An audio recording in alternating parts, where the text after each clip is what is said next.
Dining table पर ज़्यादातर अरुषा ही बोल रही थी। वो दोनों खामोशी से खाते हुए उसकी बातों पर बस हूँ हाँ करते सुन ही रहे थे। असान तो वैसे ही बहुत कम बोलता था और हर्षम को तो हालात ने संजीदा कर दिया था। लग ही नहीं रहा था वही हर वक्त हंसता बोलता हर्षम था। इन 6 महीनों ने उसके दिलो दिमाग पर गहरा असर डाला था। असान काफ़ी देर से उस पर निगाहें जमाए हर्षम के संजीदा चेहरे को देख और जांच रहा था, मगर संजीदगी के बावजूद भी उसके चेहरे पर सुकून था। तुम खा क्यों नहीं रहे हो हर्षम? खाना अच्छा नहीं लगा? अरुषा ने अपनी हर बात पर बस मुस्कुराते हर्षम की खामोशी महसूस करके फिक्रमंदी से पूछा था। नहीं, मैं खा रहा हूँ। खाना भी बहुत अच्छा बना है। हर्षम ने मुस्कुराकर अरुषा को मोहब्बत से देखा। उसे खुशहाल और मुतमईन देखकर उसके दिल में सुकून उतर आया था। जो उसने सोचा हुआ था वैसा कुछ नहीं था। अरुषा अज़ान मीर के साथ बहुत खुश थी। इतने चुप क्यों हो? पहले तो इतने चुप नहीं रहते थे। हाशू, क्या हुआ? कोई परेशानी है? वो अब फिक्रमंद सी हो रही थी। अज़ान खाते हुए उसकी फिक्रमंदी पर बस उसे देखे जा रहा था। कोई परेशानी नहीं, तुमसे मिलकर सारी परेशानी दूर हो गई है। हर्षम ने महक को मोहब्बत से देखते हुए नरमी से बोलकर उसकी फिक्र दूर करनी चाहिए। उसकी भी भारी का तुम बोल रही हो ना। बेचारे को क्या जरूरत पड़ेगी बोलने की। चुपचाप भाई बहन की बातें सुनते हुए आराम से चावल चबाते हुए और उषा को देखकर अरसान संजीदगी से बोला था, लेकिन काली आंखों की चमक और बढ़ गई थी। मैं तो आपकी बारी का भी बोल रही हूँ, फिर आपको क्या जरूरत पड़ गई बोलने की? अरुषा ने बुरा मानकर नाक चढ़ा ली। हशम ने मुस्कुराकर अपनी बहन और बहनोई को बारी बारी देखा। शुक्र था उनके दरमियान सब ठीक था। अरुषा वैसी की वैसी ही थी, मगर रूट हीरो तब्दील हो चुका था। ये सोचकर हशम की मुस्कुराहट गहरी हो गई। तुम तो सबकी बारी का ही बोल लेती हो। दूसरों को कहाँ मौका मिलता है। मगर मुझे स्टॉप लगाने के लिए भी कभी कभी टोकना पड़ता है। वो उसका दिल जलाने के पूरे मूड में था। बोल वो अरुषा से ही रहा था, मगर चमचे की मदद से चावल खाते हुए उसकी निगाह अपनी प्लेट पर ही थी। अज़लान, मैं आपसे बोलना बंद कर दूंगी। अरुषा ने उंगली उठाकर धमकी दी। अच्छी बात है। कब से बोलना बंद करोगी? टाइम बता देना। वो दिल जलाने वाली मुस्कुराहट के साथ अरुषा से कहकर हर्षम से मुखातिब हुआ। हर्षम, खाना खाकर इधर स्टडी रूम में आ जाना। मुझे तुमसे कुछ बात करनी है। नर्म आवाज से हर्षम का इशारा दबक कर वो चेयर पीछे खिसका कर उठ गया। एक नजर अजलान ने खुद को खफा नजरों से देखती अरुषा पर भी डाली। उसका देखना ही था कि अरुषा ने नाराजगी के इजहार आंखों से जाहिर करके निगाहें फेर कर चावल मुंह में डाले। उसका बच्चों वाला अंदाज अजलान खुलकर मुस्कुरा दिया। अपनी जगह से एक कदम चलकर वो अरुषा की चेयर के पास रुका और फिर चेयर की पुश थाम कर उससे कानों के पास झुका था। मजाक कर रहा था माय लाइफ। तुम्हारा बोलना मेरी खुशी है, मेरा सुकून है। नाराजगी छोड़ो और अच्छे से खाना खाओ। मध्यम सरगोशी में अरुषा के कानों के पास झुककर कहा, और उसी मुस्कुराहट के साथ अरुषा के फूले गाल अपने लबों से छूकर सीधा हो गया। उसका सर हिलाकर स्टडी रूम में चला गया। हाय उसकी बेशर्मी, वो भी हशम के सामने ऐसी बेशर्मी पर। अरुषा दम बखुद सी हो गई थी। उसकी आंखें पूरी खुल चुकी थीं, होंठ वाह हो चुके थे। हशम इन लम्हात में ऐसा बन गया था जैसे उससे कुछ देखा और सुना ही ना हो। सर झुकाए वह संजीदा नजर आने की पूरी कोशिश कर रहा था, लेकिन फिर उसे लगा ये कोशिश नाकाम हो जाएगी, तो वो जल्दी जल्दी पानी पीकर अपनी ज़बरदस्त आती मुस्कुराहट पर बामुश्किल कंट्रोल करता उठ गया। अजलान भाई ने बुलाया है, सुनकर आता हूँ। तुम आराम से खाओ। अरुषा की हालत पर हशम को हंसी जब्त करना बड़ा मुश्किल लग रहा था। उससे कहकर लबों को दांतों तले दबाता वो उधर ही बढ़ गया जिधर अजलान मिल गया था। हद है बेशर्मी की। उनका गुस्सा, उनका जुल्म और अब उनका प्यार जताना, सब मेरी जान ही निकाल कर रहेगा। वो अपने सुर्ख होते चेहरे पर हाथ फेरकर नॉर्मल करने की कोशिश में बड़बड़ाकर फिर से चमचा उठाकर अपनी प्लेट साफ करने लगी। अब जो भी हो, खाना थोड़े ही छोड़ सकती है, इसलिए आराम से खाई जा रही थी। वैसे भी शोहर और भाई दोनों खाने का कह कर गए हैं, इसलिए वो भी बस खाई जा रही थी। किचन से लाउंज फिर स्टडी रूम का ड्रॉर का तवाफ करती वो जले पैर की बिल्ली की तरह घूम रही थी। असान को कितनी देर हो गई थी हशम के साथ स्टडी रूम में बंद हुए, मगर वो दोनों वहां से निकलने का नाम ही नहीं ले रहे थे। आज तो कॉफ़ी भी लेने से मना कर दिया था साहब ने, वरना उसी बहाने वहां एक बार घुस जाती तो उन दोनों की मजाल नहीं थी कि उसे स्टडी रूम से बाहर निकाल देते। ऐसी कौन सी बात हो रही है डोर बंद करके? ना जाने क्या कह रहे हैं असान हशम से। जानने की जुस्तजू में स्टडी रूम के डोर से कान लगाकर खड़ी हो गई, लेकिन ना कुछ सुनाई देना था ना सुनाई दिया। छोड़ो रुषा, जो होगा पता चल ही जाएगा। जब सुनाई देने की कोई उम्मीद नहीं दिखी तो लॉन्च में आकर सोफे पर एक तरफ फैल कर बैठ गई। उसका पसंदीदा ड्रामा शुरू होने वाला था, उसलिए वो सब भूल भाल कर कंट्रोलर संभाल कर सोफे पर बैठ गई। कुछ ही देर में वो ड्रामा देखने में इतनी मगन हो गई कि फिर उसे पता ही नहीं चला वो दोनों कब स्टडी रूम से निकले और कब असलान हशम को लेकर बाहर चला गया। क्या फजूल के ड्रामे देखा करती हो? असलान के अचानक उसके सर पर आकर खड़े होने पर अरूषा पूरी तरह से डर गई थी। कंट्रोलर हाथ से छुटकर नीचे फर्श पर गिर गया। क्या है असलान, डरा दिया मुझे। इत्तेफाक से वो हॉरर सीरियल ही देख रही थी। असलान के बोलने पर वो बुरी तरह से चौंकी थी। जब इतनी डरपोक हो तो ऐसे सीरियल देखती क्यों हो? असलान तासु से सर हिलाकर उससे करीबी सोफे पर बैठ गया। अच्छे लगते हैं। मिल गई फुर्सत आपको। और हशम कहाँ है? एक साथ सारे सवाल जवाब करते वो जरा से परे भी खिसकी। चालाकी मत करो। वो उसके परे खिसकने पर आराम से बोलकर उसकी गोद में सर रखकर ही लेट गया। असलान क्या करते हैं? अभी आपकी डाइनिंग टेबल वाली हरकत पर मेरी शर्मिंदगी दूर नहीं हुई है। अब ये हशम क्या सोचेगा? वो घबरा कर इधर उधर देखती उसके सर को अपनी गोद से हटाने लगी। कोई होगा तो देखेगा ना। हशम चला गया है। असलान आराम से उसके सानों पर सर रख के अरूषा के दोनों हाथ अपने सीने पर रख चुका था। क्या? वो जोर से चिल्लाई। उसके चिल्लाने पर असलान ने उसके होंठों पर उंगली रखकर कहा। चिल्लाया कम करो। इन खूबसूरत होंठों से बस शर्म से दुखती सुलगती आवाज़ ही निकलती अच्छी लगती है। कहने के साथ साथ असलान ने अपने अंगूठे और उंगली के दरमियान उसके निचले होंठ चुटकी में दबाकर मसल कर छोड़ दिया। कितने सालिम हैं आप। वो दर्द से बिलबिलाकर अपने होंठों पर हथेली रखकर उठने की कोशिश करने लगी। बहुत बहुत जालिम हूँ। इतना कि तुम झेल भी ना सकोगी। लेकिन अब चुपचाप बैठी रहो। मुझे सुकून महसूस करना है जो तुम्हारी गोद में मुझे मिल रहा है। मुस्कुराकर कहता करवट लेकर उसके पहलू में अपना चेहरा छुपाकर अरूषा की कमर में हाथ बांध चुका था। अरूषा की जान हवा होने लगी।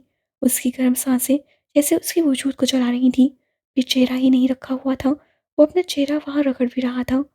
अरूषा ने रोनी शक्ल बनाकर असान के सर को देखा। मेरे बालों में उंगलियां फेरो ना। प्यार से फरमाइश करते हुए एक हाथ से अरूषा का हाथ अपने सर पर रख दिया और फिर से अपना चेहरा उसके पहलू में छुपा लिया। अच्छी फरमाइश है। अरूषा ने इस बार चलकर सोचा। दिल कहाँ उससे घने काले बालों को नोच डाले, मगर मेरी इतनी हिम्मत कहाँ। वो मुंह बनाकर सोचती उसके बालों में उंगलियां चलाने लगी। अंदाज ऐसा था कि बाल नोचने के भी बराबर था। कसम से माँ इसीलिए तुम्हारे पीछे पड़ी रहती थी।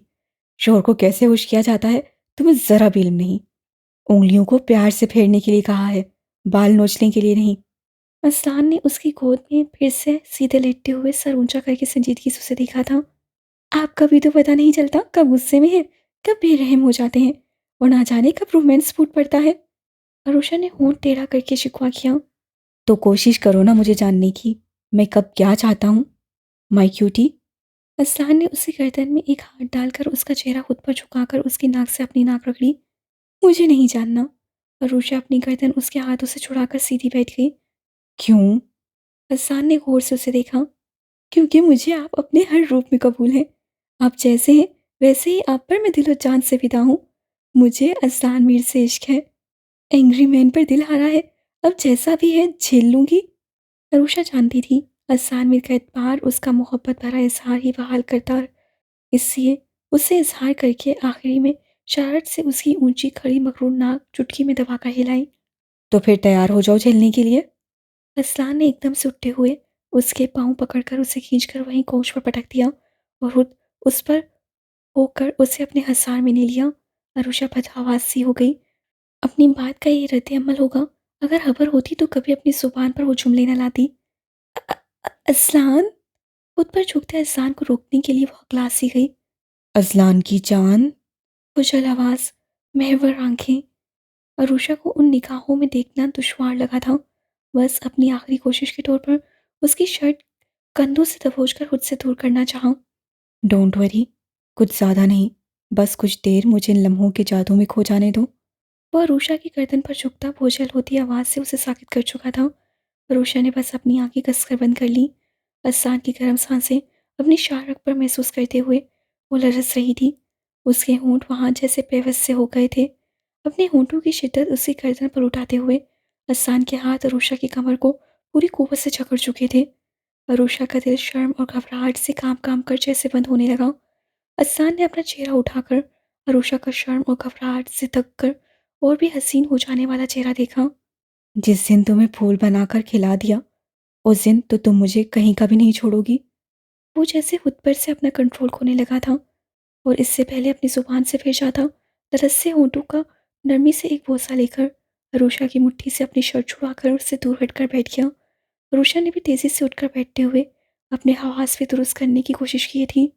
हर्षम वापस हॉस्टल चला गया। सुबह उसके टेस्ट थे, इसे चाहकर भी रुक नहीं सका।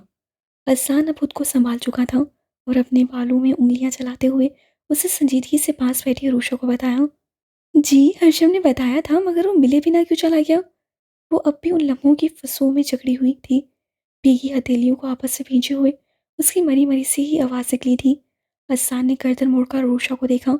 उसके चेहरे पर अब भी हया की लाली बिखरी उसे गुलनार बनाए हुए थी। निगाहें झुकी हुई थी। वो कतई उससे निगाहें मिलाने की हिम्मत नहीं रखती थी।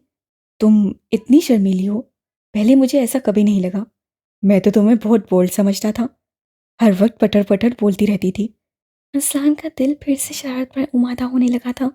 उसके रुखसार पर उंगली फेरते हुए वो मुस्कुरा भी रहा था। इसलिए कि खबर नहीं थी आप इतने बेशर्म हैं। वो उसके हाथ गालों से झटककर तेजी से सोफे पर जाने के लिए उठ गई। हसन ने उससे भी तेजी से भागने की कोशिश करती अरूषा की कलाई जकड़ ली। तुम्हें क्या पता मैं कितना बेशर्म बंदा हूँ। मौका तो दो साबित करने का, तब तुम्हें सही मानों में हमारी बेशर्मी का पता चलेगा। उसी कलाई पर गिरफ्त सख्त करते हुए वो भी सोफे से उठकर खड़ा हो गया। असलान, आप क्यों मेरी जान निकालने पर तुले हैं? उसकी बेबाक बातों से वो सचमुच रोने वाली हो गई थी। अपनी कलाई छुड़ाते हुए आंखों में आंसू भी आ गए। अच्छा जाओ सो जाओ, रात बहुत हो गई है। असलान को भी उसकी हालत पर रहम आ ही गया। उसके सुर्ख गाल तपकते हुए उसकी कलाई भी छोड़ दी। अरूषा ने सुख का सांस लेते हुए भी फिर से सोफे पर बैठ गए। असलान की तरफ देखकर बेहास सा पूछा, आप नहीं सोएंगे? चलो सोते हैं। वो कुछ सोचता फिर सर हिलाकर नरमी से मुस्कुराकर सोफे से उठ गया। फिर उषा का हाथ थामकर वो बेडरूम की तरफ बढ़ गया था। अपने बेडरूम में वो विंडो शेल्फ पर बैठी लॉन में खिले हुए फूलों को देखते हुए अपनी सोचों में खोई हुई थी। जब माँ जी डोर खोलकर उसके रूम में दाखिल हुई, उन्होंने बहुत अफसोस और मलाल से अपनी बेटी को देखा। वो माँ थी, सब समझती थी कि उनकी बेटी जो सारी तौर पर बहुत खुश नजर आती है, अंदर ही अंदर खुली जा रही है। हानिया, वहाँ क्या कर रही हो? अपनी असली संजीदगी से कहते हुए उन्होंने हानिया को ख्यालों की दुनिया से बाहर खींच लिया। जी कुछ नहीं, बस ऐसे ही दिल घबरा रहा था। हानिया जबरदस्ती की मुस्कुराहट अपने होंठों पर सजाए उन्हें देखने लगी। अरुषा से मिलोगी? उनके एकदम से कहने पर हानिया ने बेयकीन नजरों से अपनी माँ को देखा। हैरानगी और खुशी इतनी हुई थी कि कूदकर विंडो शेल्फ से वो उतर रही थी। आशु आई है क्या? दूसरे ही पल वो उसी बेइंतहा खुशी से बाहर निकलने लगी। उसे यही समझा था कि अजान अरूषा को लेकर आया हुआ है, वरना उनकी हवेली से निकलने में तो सख्त पाबंदी लगी हुई थी। निदा सदा तो फिर भी स्कूल जाती थी, मगर हानिया तो हवेली में कैद हो गई थी। अरूषा नहीं आई, अजलान ने हमें वहाँ बुलाया है। माँ जी ने बताया तो हानिया थम सी गई। वो बेहद ताज्जुब से माँ जी की तरफ देखा। वो मुस्कुराकर उसके करीब आ गई और उसके हाथ अपने हाथों में ले लिए। अजलान ने तुम्हें वहाँ अपने साथ बुलाया है, उन्होंने हानिया की थोड़ी छूकर प्यार से कहा। उसे हैरान ही कर दिया। ल, ल, लाला ने मुझे? हानिया को शौक लगा था, इसलिए वो मारे हैरत के हकलास सी गई। हाँ, उससे कोई काम है इसीलिए मुझे बुलाया है। साथ ही कहा तुम अरूषा से भी मिल लेना। वो मुस्कुराई तो हानिया का चेहरा खुशी से खिल उठा। माँ, सच में हम वहाँ जा रहे हैं? वो उनका हाथ थामे यकीन और बेयकीनी वाली कैफियत में मुब्तला थी। हाँ, बस मैं और तुम और कोई नहीं। तुम किसी से मत कहना। हम कहाँ जा रहे हैं? किसी से भी नहीं। ठीक? माँ जी कहकर उसका हाथ छोड़ चुकी थी। क्यों माँ, निदा सदा को भी ले चलते हैं ना, वो भी इंजॉय कर लेंगी। आने ने खुशी से उन दोनों को भी शामिल करना चाहा। नहीं, कोई नहीं, सिर्फ हम दोनों चल रहे हैं। मैं अपना चेकअप करवाने चल रही हूँ और तुम्हारी तबीयत भी ठीक नहीं तो तुम सबसे यही कहोगी। इस बार उन्होंने सख्त आवाज़ में कहकर उसे समझाया। लेकिन मैं तो ठीक हूँ। आने के भोलेपन पर उन्होंने गहरी सांस भरी। हाँ, मगर मैं कह रही हूँ ना, तबीयत ठीक नहीं है तो नहीं है। सबसे यही कहना वरना जाना, और अरूषा से मिलना कैंसिल। सख्ती से अपनी आखिरी बात से हानिया को धमकी दी। जी मैं तैयार होने जा रही हूँ। अचानक से तबीयत बहुत गड़बड़ लग रही है माँ। देखिए, लगता है बुखार हो गया है। इस बार हानिया अपनी पेशानी छू छू कर बहुत ही नकाहत से बोली तो उन्होंने मुस्कुराहट दबाते हुए बस हाँ में सर हिलाया और उसके रूम से निकल गई। आशु, मैं आ रही हूँ। हानिया खुशी से आंखें मीच कर उछली और फिर फौरन तैयार होने के लिए भागी। कहाँ जा रही हो शाजी? अभी माँ जी हॉल रूम में आई ही थी कि चाची ने हैरत से अपनी जेठानी को देखा। चादर में ढका वजूद और हाथ में भी हैंडबैग, वो पूछे बिना नहीं रह सकी। अजलान ने डॉक्टर से अपॉइंटमेंट ली हुई थी, राहत उससे आने का बोला, इसलिए आज वहीं जा रही हूँ। वो मुस्कुराकर उनको बताकर अपना हैंडबैग भी चेक कर रही थी। तो मैं चलती हूँ, बस अम्मा जान से बता दूँ। उन्होंने फ़ौरन अपनी हिम्मत पेश करते हुए उजलत से अम्मा जान के कमरे की तरफ बढ़ते हुए कहा, नहीं आसी, रहने दो। ड्राइवर है, कार से, और हानिया भी तो जा रही है साथ। उन्होंने नरमी से मना कर दिया। वो अपनी जगह पर ठहर सी गई। हानिया भी जा रही है? इतने महीनों से हानिया हवेली में ही थी, कहीं आने जाने की इजाज़त नहीं थी, तो ताज्जुब होना ही था ना। हाँ, उसकी भी तबीयत ठीक नहीं, सोच रही हूँ डॉक्टर को दिखा दूँ, सुस्ती हो रही है। वो फिर से हैंडबैग चेक करती लापरवाही से बोली। चाची ने पूछना चाहा, अभी सुबह तक तो अच्छी भली खा पी टहल रही थी, एकदम से क्या हो गया, मगर पूछा नहीं। उतनी देर में हानिया भी अबाया ओढ़ती तेज तेज कदम उठाते हुए हॉल रूम में दाखिल हुई थी। क्या हुआ है हानी, तबीयत कैसे खराब हो गई? चाची मज़े से कम चबाती अपने आप में ही गुम हंसी मुस्कुराती आती हानिया से मुस्कुराकर पूछने लगी। माँ जी ने चौंक कर अपनी दीफरानी को देखा। आज पहली बार उनका अंदाज उन्हें खटका था। जी, वो बुखार हो गया है और खांसी भी आ रही है। हानिया को फौरन एहसास हुआ अपनी मस्ती में चलते आकर उससे गलती की। तेजी से चेहरे पर कमजोरी तारी करते हुए खांसने भी लगी। ख्याल रखा करो, आजकल मौसम भी अच्छा नहीं है। वो मुस्कुराकर उसे गौर से देख रही थी। हानिया को खांसते हुए की एक्टिंग करना मुश्किल लगा। ताई, हम भी चलें? शुक्र था निदा सदा के बोलने पर चाची और माँ जी उनकी तरफ मुतवज्जा हो गई। नहीं, तुम लोग घर पर रहो। अज़ान ने हाथ जोर पर अपनी चाची से इल्तिजा की है कि चाची से कहिएगा घर पर रहें, उसे बस तुम पर ही भरोसा है। माँ जी ने निदा सदा को मना करके चाची के इशारे पर हाथ रखकर प्यार से रखा। हाँ हाँ जाओ, अज़ान से कहना यहाँ मैं हूँ ना। चाची का ध्यान भट गया। वो अब खुश होकर उन लोगों से बोली, हमको देर हो जाएगी, शायद रात रुक भी जाऊं। ओके, अम्मा जान और बेटियों का ख्याल रखना। वो उनसे कहकर हानिया की तरफ मुड़ी। आओ हानिया। वो अबाया पहनकर तैयार हानिया को लेकर हवेली से निकल गई। अरुषा ने अपने बाल जल्दी जल्दी से संवार कर कैचर में जकड़ कर बस होंठों पर लिपस्टिक और आंखों में काजल फेरा उसी उजलत से बेड की तरफ आकर अपना दुपट्टा उठा चुकी थी। बालों को झटक कर वो दुपट्टे से अच्छे से उड़ने लगी, मगर रेशमी दुपट्टा था कि बार बार सर से फिसल कर कंधों पर जा गिरता। मरो तुम, एक तो वैसे भी सासू माँ आ रही हैं और ऊपर से तुम सर पर ही नहीं टिक रहे हो। रहम करो मुझ पर मेरे सरकार। वो दुपट्टा अपने गले से खींचकर दोनों हाथों में उठाकर अपने चेहरे के सामने कर दी, ऐसे उस दुपट्टे से मुखातिब हुई जैसे वो कोई बामुरवत इंसान हो, और उसके कहते ही बेचारे को शर्म आ जाएगी और उसके सर पर जोश खाकर टिक जाएगा। ज़रूरी तो नहीं कि सासू माँ के सामने दुपट्टा सर पर ही लिया जाए, शानों पर भी डाला जा सकता है। अपने पीछे अजलान की आवाज़ सुनकर अरुषा तेजी से मुड़ी, लेकिन उसे सिर्फ ट्राउज़र में देखकर जिस तेजी से मुड़ी थी उसी तेजी से रुख बदलकर बस इतना ही कहा था, आपको नहीं मालूम माँ जी को कैसे अपनी बहू को देखना है। सर पर दुपट्टा संभाले, होले होले चलती, सुर में बोलती, ताल में हंसती, गिन गिन कर लुक में खाती, एक खानदानी बहू। लगातार परेशानी से बोलते हुए उससे फिर से दुपट्टा सर पर लेकर इस बार पेशानी तक दुपट्टा खींच लिया। उसकी बेसरोपा की बात पर असलान मुस्कुराता हुआ आगे बढ़ा और उससे हाथ बढ़ाकर पीछे से उसका दुपट्टा सर से खींच लिया। असलान, मैं इस वक्त शोही को मूड में बिल्कुल नहीं हूँ, पंगा मत लीजिएगा मुझसे, लड़ाई हो जानी है आपसे, वो भी ज़बरदस्त। उसकी हरकत पर वो चिढ़कर दूर हटकर उससे नाक चिढ़ाकर देखते हुए फिर से दुपट्टा सर पर जमाने लगी। तुम नहीं हो तो क्या हुआ, मैं तो हूँ। आ जाओ, लड़ाई शड़ाई कर लें, ज़बरदस्त। अरुषा का हाथ खींचकर उसने अरुषा का दुपट्टा उसके शाने से खींचकर बेड पर उछाल दिया, साथ ही उसके बालों से कैचर भी निकाल कर दूर उछाल दिया। अरुषा के बाल खुलकर बिखर गए। पहले शर्ट पहने अपनी। वो निगाहें मिलाने में झिझक महसूस कर रही थी। अपने हाथ को आज़ाद करते में इसकी पूरी ताकत सर्फ हो रही थी। मुझे तुम्हारे साथ ऐसे ही रहना अच्छा लगता है। उसकी झिझक पर उसी तरह मुस्कुराते हुए उससे अरुषा को बांसों में भरकर अपने खुले सीने से लगा लिया। एक हाथ से उसके बालों में उंगलियां फंसाकर वो उस पर झुका था। कर दे मेरा कबाड़ा, सारी मेहनत बिगाड़ दे, फिर मैंने आपको ही सासू माँ के सामने कर देना है। देख लें, आपके खानदानी बेटे ने मेरा हुलिया बिगाड़ दिया है।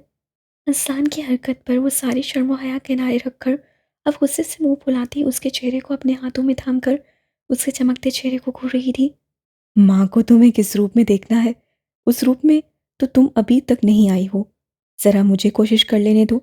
देख लेना, वो तुम्हें इस रूप में देखकर सारी खानदानी बहू वाली इमेज भूल जाएंगी। आरुषा के बालों में उंगलियां चलाते हुए असान की आंखों में वालहानापन उतरा था। उसकी मायने हेसी से कही गई सारी बात पर आरुषा के गाल फौरन सूख टमाटर हो गए। आपने बताया नहीं वो क्यों आ रही है? घबराकर मौजूद बदलकर उससे असलान से खुद को छुड़ाना भी चाहा। अपनी बहू की खबर लेने के लिए आ रही है। उन्हीं नसों से उसे देखते हुए अहसान के अंदाज में कोई तब्दीली नहीं आई थी। रूशा के बालों को मुट्ठी में भरकर अपनी नाक से लगाया। कैसी मसरूर कुन खुशबू से उठ रही थी उसके बालों से। मैंने क्या कर दिया है जो वो मेरी खबर लेने आ रही है? वो घबरा ही गई उसकी बात पर। तुमने उनके बेटे का सुकून छीन लिया है, उसे बेचैन कर डाला है। वो तड़प रहा है। इस बार उसे घुमाकर उसकी पूंछ अपने सीने से लगाकर उससे रूशा के पेट पर अपने हाथ घसे और अपने चेहरे को उसके बालों में छुपा लिया। असलान, अल्लाह कितने झूठे हैं आप। मैंने कौन सी आपकी भैंस चुरा ली है? वो बुरा मानकर उसकी बाहों में मचली। पेट पर कसे असान के हाथों में अपने नाखून काट दिए। असान का सारा रोमांटिक मूड खारत हो गया। बस यही तुम्हारी अकल है ना? इसी की शिकायत की है मैंने। आ रही हैं वो समझाने। ठंडी सांस भरकर उससे अरूषा को आज़ाद कर दिया। समझाने? असलान, आपने क्यों शिकायत की? मैं बीवी हूँ आपकी, वो भी महबूब बीवी। ऐसे शिकायत करते हैं? अरूषा को सदमा सा लगा। बहुत ही शिकायती निगाहों से शर्ट उठाकर पहनते अहसान को देखा। महबूब बीवी, मैंने शिकायत नहीं की, मगर सोच रहा हूँ कर ही दूँ। वो मुड़कर उसकी पेशानी पर उंगली की पोर से मारता बेड पर बैठकर अपने घड़ी उठाकर पहनने लगा। हाँ कर दे। वो मुंह टेढ़ा करके बेड से अपना दुपट्टा उठाकर सर पर रखने लगी। अहसान ने घड़ी पहनते हुए उसका नाराज नाराज चेहरा देखा, फिर मुस्कुराते हुए उठ खड़ा हुआ। माँ एक ज़रूरी काम से आ रही है, बस और कुछ नहीं। उनकी बहू हर हाल में बहुत क्यूट सी परी लगती है, क्योंकि वो खालिस है, मासूम है। उसे खानदानी बहू बनने की ज़रूरत है ही नहीं। वो जैसी भी है उनके बेटे की जान है। अरुषा साकित से उसके लफ्ज़ों के जादू में खोई हुई खड़ी रही थी। असलान उसके दुपट्टे को बड़ी ही नरमी से शानों से गुसारकर सर पर टिका चुका था। वो सरापा मोहब्बत था उसके लिए। अरुषा की आंखों में असलान की मोहब्बत ने बिजलियां सी भर दी। माँ पहुँचती होगी, हम भी नीचे चलते हैं। चुपकर उसके चेहरे को अपने हाथों में थामकर उससे भारी भारी उसकी आंखें फिर पेशानी को चूमा था। फिर असलान की हमराही में ही वो रूम से बाहर निकली थी। जैसे ही कार आईनी गेट से बंगले में दाखिल हुई, कार में बैठी हानिया को बहुत कुछ याद आ गया। यही तो उसकी आशों की पहली मुलाकात उसके लाला से हुई थी, और वो पहली ही मुलाकात में उसके लाला को अपना दिल दे बैठी थी। ये सब सोचकर हानिया के होंठों पर एक गमगीन सी मुस्कुराहट रिंग गई। माँ जी कार से उतर गई तो हानिया भी कार से नीचे उतर आई। अस्सलाम वालेकुम माँ, कैसी हैं आप? असलान उन्हें लॉन में अंदर जाने वाली राह पर ही मिल गया। माँ जी को देखते ही उनके पास आकर वो उनके सामने एहतराम से झुका था। उन्होंने उसके सर पर हाथ फेरकर उसकी पेशानी चूमी, फिर उसे गले से लगा लिया। अस्सलाम वालेकुम लाला। आने ने भी सलाम करते हुए प्यार से अपने भाई को देखा। असलान वहाँ से अलग होकर उनके पीछे खड़ी नर्वस सी होती अपनी गुड़िया हानि को देखकर मुस्कुराया और आगे बढ़ा। फिर हानिया का दिल पहले सुकड़ कर सिमटा था और फिर उसके बाद खुशी से बेतहाशा धड़कने लगा था। आज मुद्दों बाद असलान ने उसे सीने से लगाकर उसका सर चूमा था। कैसी है मेरी गुड़िया सिहानी? उसे बाजुओं से लगाकर उससे उसका हाल पूछ रहा था। हानिया से बोला नहीं गया, बस हलक में अटके आंसू को ज़बरदस्ती नीचे धकेलते हुए ज़बरदस्ती मुस्कुराते हुए सर हिलाया। कितना तरस गई थी अपने लाला के लाड प्यार के लिए वो। मेरी गुड़िया। वो हानिया की हालत समझते हुए बस नाम आंखों से इतना बोला था। फिर खामोश खड़ी माँ जी से बोला। अंदर चलिए माँ। एक बांसों के घेरे में हानिया को लिए दूसरे हाथ से माँ जी को थामे वो अंदर बढ़ा था। अरुषा जो उन लोगों के अंदर आने की मुंतजिर थी, असलान के बाजू से लगी हानिया को देखकर खुशी से चीखी पड़ी। और फिर कैसा रख रखाव, कैसी खानदानी बहू वाला इमेज। वो दुपट्टा जो सर पर रखने में हलकान हो रही थी, उसी दुपट्टे शरीफ से फर्श पर झाड़ू दिलवाती हानिया की तरफ भागती चली आ रही। वही हाल हानिया का भी था। वो भी असलान को छोड़कर उसकी तरफ बेताबी से पड़ी थी। दोनों एक दूसरे के गले लगी ऐसे मिल रही थी जैसे परसों से मिलाप नहीं हुआ हो। असान ने चुपके से माँ जी की तरफ देखा। वो आराम से अपनी बहू को ढूंढने का काम सर अंजाम दे रही थी। असान ने मुश्किल से अपनी हंसी दबाई। अल्लाह हानो, तुम यहाँ? मैं तुम्हें बहुत याद कर रही थी। तुम्हें सब बताना है। सालिम द्यो, वो हानिया से अलग होकर उसका हाथ थाम कर वो जो जोश जोश में सारी कहानी सुनाने वाली थी, उसे बोलते बोलते एहसास हुआ कि सामने सालम देव और देव की माँ महादेव भी खड़े हैं। असान के पास खड़ी माँ जी को खुद को घूरते देखकर रोशा ने थूक निकला था। हानिया का हाथ छोड़ा, फर्श पर झूलते दुपट्टे को सर पर लिया और अच्छी खानदानी बहू की तरह माँ जी को मुस्कुराकर सलाम किया। अस्सलाम वालेकुम माँ जी, कैसी हैं आप? बेचारी वाली मुस्कुराहट होंठों पर सजाए वो असलान को हंसने पर मजबूर कर रही थी। कुछ यही हाल हानिया का भी था। वालेकुम सलाम। सास भी साथ है, ख्याल आ ही क्या? उनके तंज पर उससे बेबसी से असलान की तरफ देखा। उससे मैं क्या करूं वाले अंदाज में शाने उचका दिए। होंठों ही होंठों में गाली देकर वो फिर से माँ जी की तरफ मुतवज्जा हुई।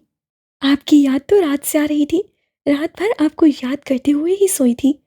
आप भी मुझे याद कर रही थी क्या? इतनी हिचकियां ले रही थी, पूछिए असलान से। वो ही उसकी पटर पटर चलती जुबान, जिस पर माँ जी को पहले एतराज़ था। उसकी जुबान की फास्ट सर्विस वो सारे हादसे से पहले भी देख सुन चुकी थी। अरुषा में उनको वाहिद यही कमी नजर आती थी। वो खुद बहुत कम गो थी। असान भी वैसा ही था, इसलिए उसकी बीवी को भी वैसा ही देखना चाहती थी। माँ जी चले आराम कर लें, फिर चलते हैं। अरुषा को वो कुछ कहती कि असान ने उनका सारा ध्यान उस तरफ लगा दिया जिस काम के लिए वो आई थी। एक तरह से उससे अरुषा की जान बचाई। आराम का टाइम कहाँ है, चलो चलते हैं। शुक्र था उनका ध्यान वाकई हट गया। अरुषा ने माँ जी से नज़र बचाकर होंठ खोल करके उस देव को एक किस दी। असान ने मुश्किल से उस पर से निगाह हटाई। माँ जी उसे देख रही थी, वरना बदला चुकाना उससे ज़्यादा अच्छे से आता था। कुछ देर बाद चलते हैं। मुस्कुराते हुए उससे माँ जी को देखा। नहीं, चलो अब। और तुम दोनों बस बातें नहीं करती रहना। मुलाजमत के साथ मिलकर अच्छी सी दावत का इंतज़ाम कर लेना। आसान से कहकर वो दोनों की तरफ मुड़कर ओट उठी थी। उन दोनों का ही खून होश कर चुकी थी। अल्लाह, ये लोग आ भी गए। अरुषा मुलाजमा के मुंह से माजी और असान के आने का सुनकर बौखला गई।